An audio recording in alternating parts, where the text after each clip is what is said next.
That's from the third partita by Bach, the partitas and sonatas for violin. I will put that up. It's the beautiful thing about these Bach sonatas and partitas is they're public domain now, and you can find the music anywhere.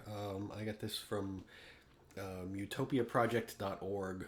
Um, and what this video lesson is going to be about is less about getting that to performance level, which that wasn't.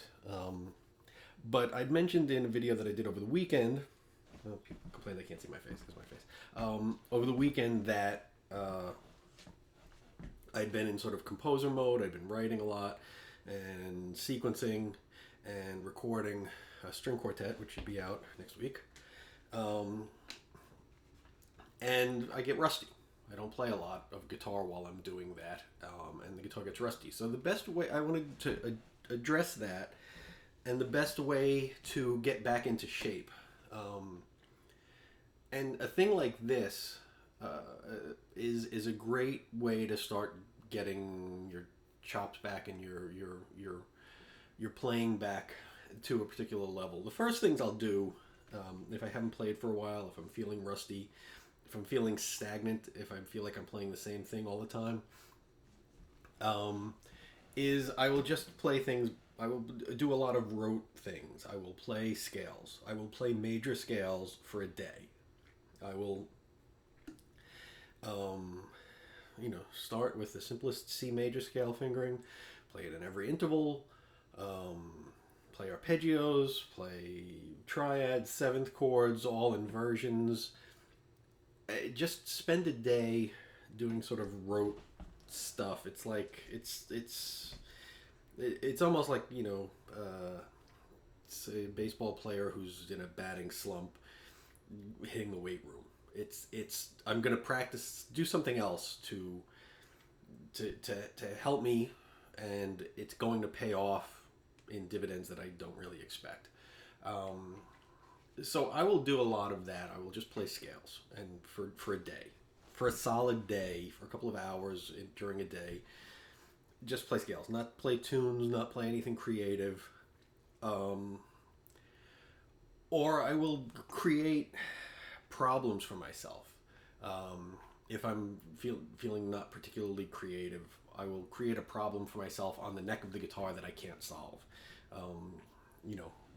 Take something like a D flat altered dominant scale. I kind of work this a little bit, but not really, and play it in sevenths across two strings. D flat altered dominant is a bad key. C. Right, because D flat 7 is not a right. It's just so the altered dominant scale. Let's do it on this fourth and second strings. So it's the flat 9 and the root, right? Then the sharp 9 and the flat 9. Then the third and the sharp 9. Then the flat 5 and the third. Then the sharp 5 and the flat 5. Then the seventh and the sharp 5. Then the root and the seventh. And then we're back where we started with the flat 9 and the root.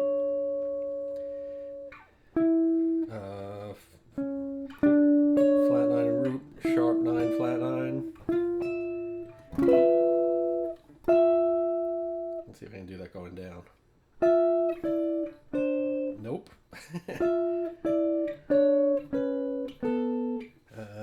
Where am I? I'm trying to look at the video and the guitar at the same time.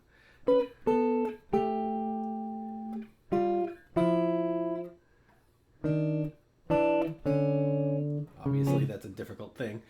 Not something that I practice very often, and something that I played terribly. But it's the kind of thing that, like, I'll spend, an hour or two working that out, and work it on every group of two strings, and then try to play stuff with it. Just.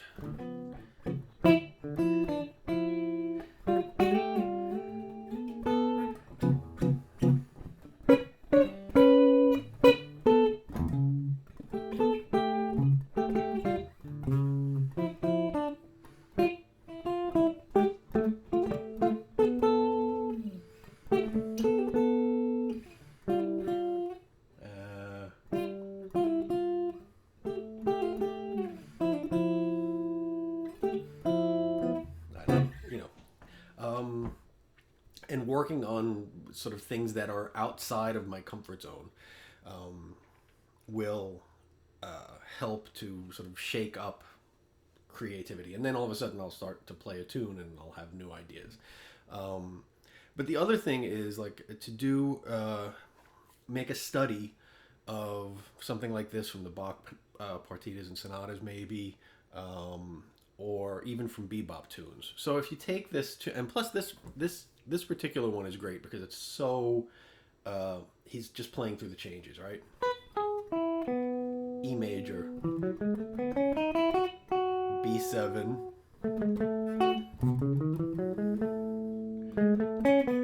B7, E major, then E7,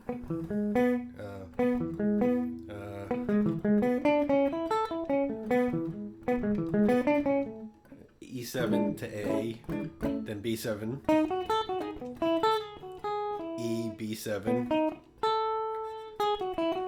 F sharp 7, actually 9, then like either F minor or B7, I mean F sharp minor or B7, E,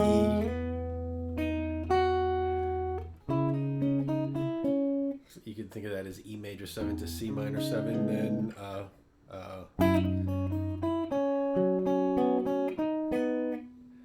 so F, and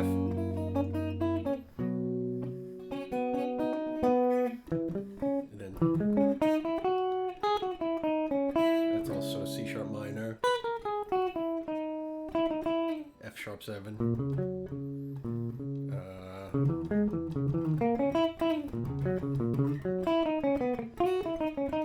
to B, you know. So every line is sort of he's working through chord changes, so it is almost like bebop. But what I'll do is I'll take this and do things really literally. Let's see if I can get close enough so that you can kind of see this. I do all downstrokes.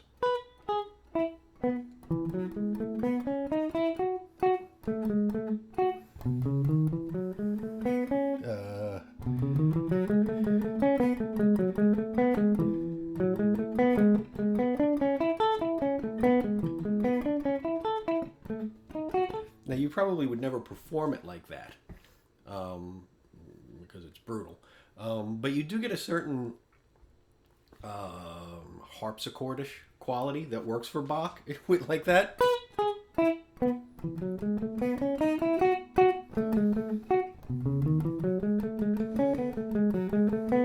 You know, the attacks are all the same, as if you had a quill plucking the string on a harpsichord. So that's you know, it's an, you know, it's strictly an exercise. It's strictly I'm going to play this entire thing all downstrokes. But you may find that it leads to interpretive ideas that you will want to incorporate. Then the other thing is to do sort of more strict alternate picking. I'm trying to get the music stand so that I can see it and get close enough to the computer as well, which is not working out for me. Where sort of the down it's in 6/8 with a lot of 16th notes. So it's the 8, the 1, 2, 3, 4, 5, 6 will all be downstrokes. The ands will be upstrokes, right? So 1, 2, 3, 4, 5 down. I'm sorry, the guitar's giving me some grief today with the input jack.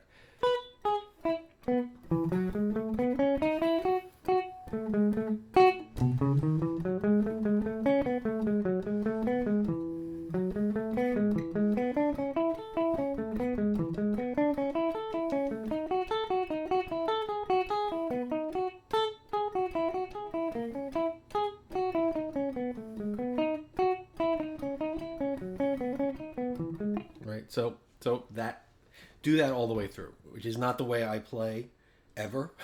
So I have to stop and think about it, and it's difficult looking off to the side with the music, and it's just, you know, to try to do downstrokes for all the downbeats, upstrokes for all the upbeats, and really alternate, very strict alternate picking. And then do it performance-wise.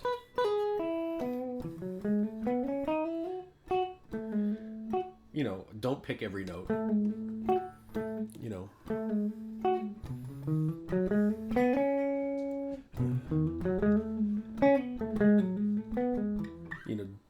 Hammer-ons, pull-offs, that sort of thing, so that you phrase it more musically. And then just look for different places to find the best place to play a particular thing, right? The very first phrase, it's an E triad.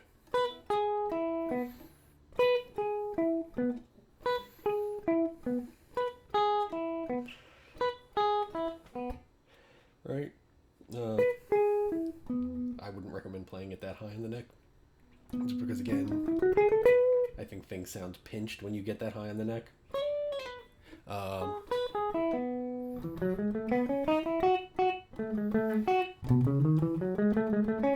So that third bar, which is basically like a B7, a B mixolydian, right? Or it's an E major from B to B, from the B to the A. And then it resolves to the E. Or you could start it here. Or you could start it here.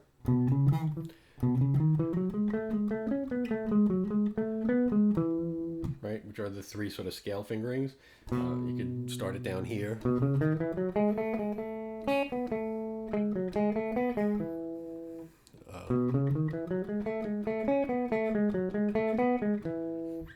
You can play the same phrase in, like, you can play the same scale 6 different places.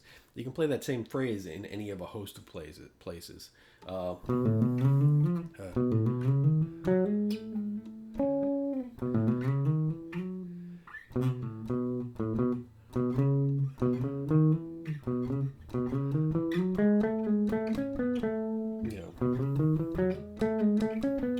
If you want to kind of go up the neck.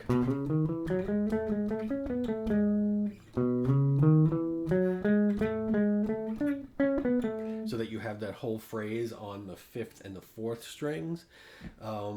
Again, groups of strings have particular qualities. If you have a line and you want to, if you keep, especially if you're going from unwound to wound strings or the other way around, if you want to keep it on all wound strings or all unwound strings,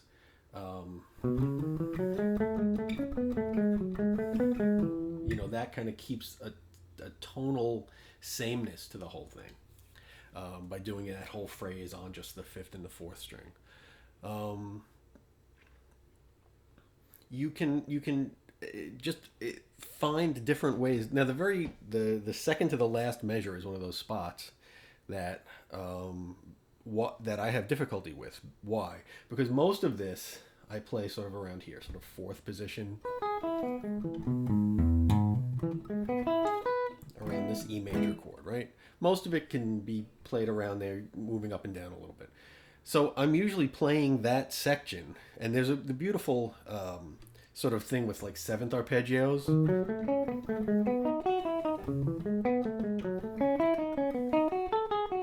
Right? All these great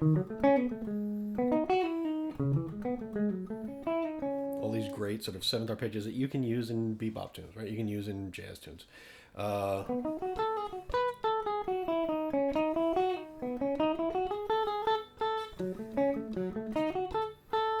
Right? So right here I would play the next phrase, but the problem is that from that low B it leaps to this high A, and as you can hear, jumping on a 16th note from the 6th string to the 1st string can be tricky.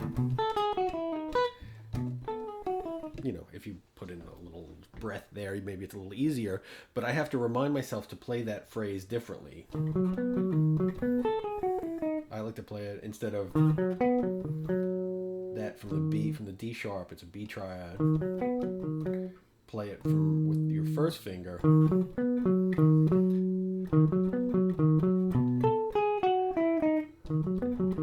So that way I get the B with my first finger, and I can get the A on the 2nd string with my pinky.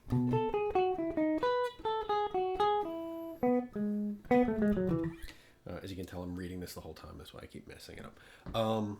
But you can do the same thing with bebop tunes. I talk about this a lot, about using them as etudes, using them as studies. And it's not just for the sake of using it as a study, it's the sake of trying to find the best fingering to make a phrase work, right?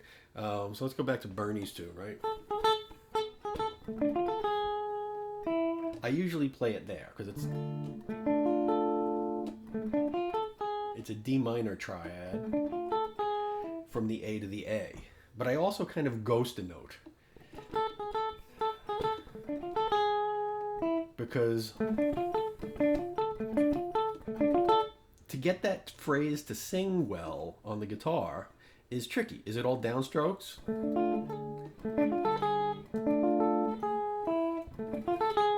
And is it all downstrokes? How do you have to mute each note as you hit it? Or is it up and down?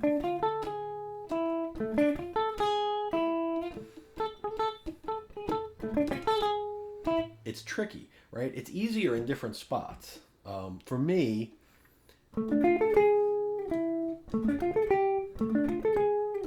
it's easier to play that D triad here, the A, D, F, A, on across 3 strings instead of 4.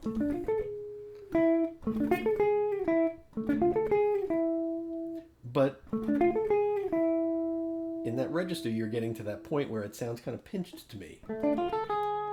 That sounds clearer than, so I like it down here better. So then what are your options?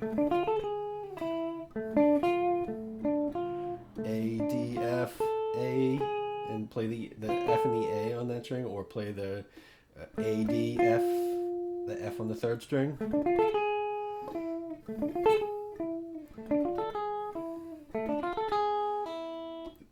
There are several ways to play that, and if you take it as an etude, take it as a fingering study, how can I play that? How many ways? Right?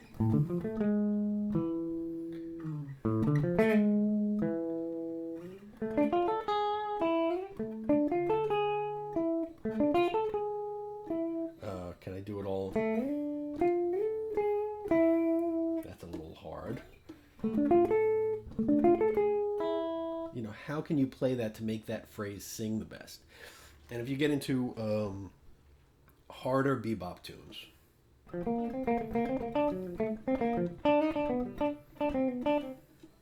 right? The lines like that, again, how many ways are there to play that?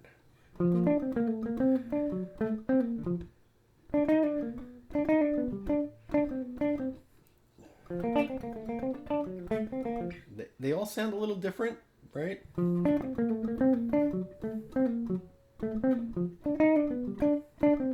I usually don't play it up there again because it sounds a little pinched when you're playing that high on those low strings. If you want to play it up an octave,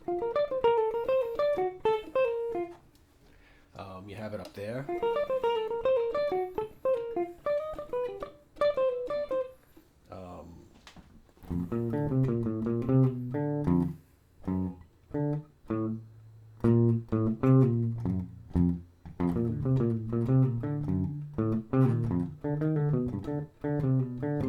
You have it down there.